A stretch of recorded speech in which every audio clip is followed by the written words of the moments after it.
Alright, let's dive into some of the most intriguing developments in the endurance sports world right now, because there's a lot happening that's worth your attention.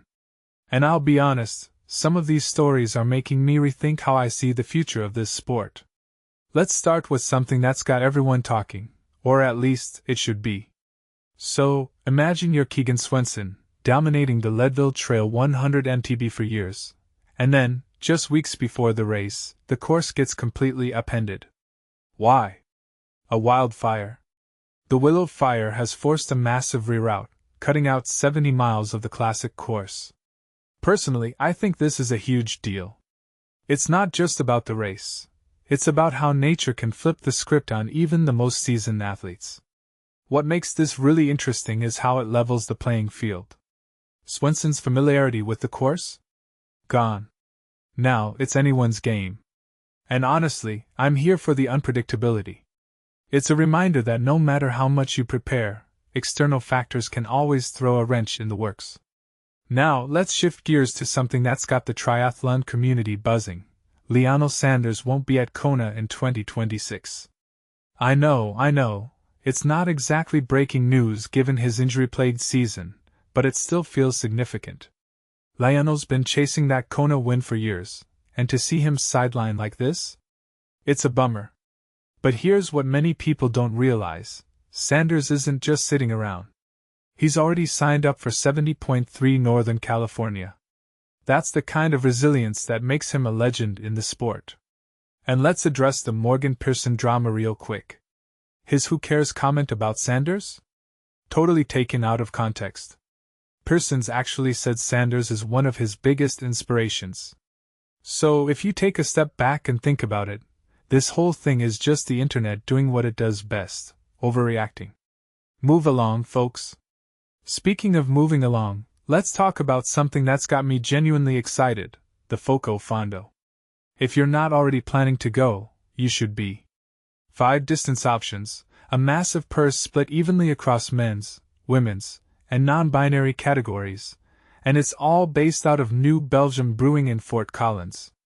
What makes this really interesting is the vibe. They call it Gravel Graceland, and honestly, they're not wrong. It's not just a race, it's an experience. And in a sport that can sometimes feel hyper-competitive, this feels like a breath of fresh air. If you've got the chance, go. You won't regret it. Now, let's talk tech, because Garmin just dropped something that's got me scratching my head: the Circa Smart Band. On paper, it sounds like a direct shot at Whoop and Aura, automatic activity detection, 24/7 health tracking, and no subscription required. But here's the thing: I'll believe the no subscription part when I see it. Garmin's not exactly known for giving things away for free. What this really suggests is that Garmin's trying to expand beyond their core audience of data-obsessed triathletes. Personally, I think it's a smart move, but I'm curious to see how it plays out. We've got one in hand, so stay tuned for a deep dive. And while we're on the topic of innovation, Quintana Roo is doing something that's flying under the radar but could be a game changer. They've added a forward offset C-post to their service course road bike, effectively turning it into a drop bar tri-bike. What makes this really interesting is the versatility. You can now run clip-on extensions and get a seat angle range of 74 to 82 degrees.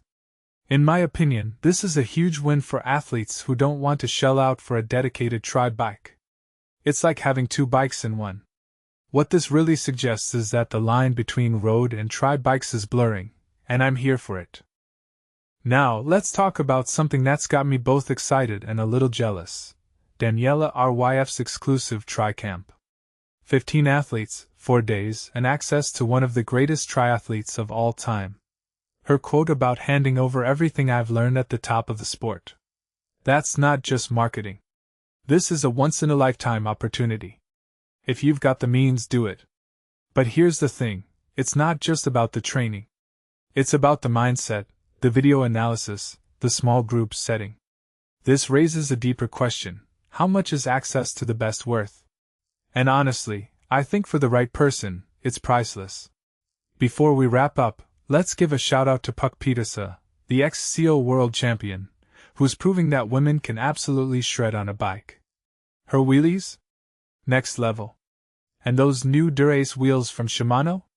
They're getting the spotlight they deserve. What makes this really interesting is how it challenges stereotypes. It's a reminder that skill and style aren't gendered. So, #EvoGirl, indeed. Lastly, a quick nod to Kevin McKinnon, who's out there covering the Norseman. If you're not following his content, you're missing out. This race is insane, and Kevin's storytelling brings it to life. It's a reminder of why we love this sport, the grit, the madness, the sheer audacity of it all. So, what's the big takeaway here? The endurance world is evolving fast. From course changes to tech innovations to athletes pushing boundaries, there's always something new to unpack. Personally, I think the most exciting part is how these changes are making the sport more accessible, more unpredictable, and more inspiring. What do you think? Let me know in the comments. What story here caught your eye? And more importantly, what does it mean for the future of endurance sports?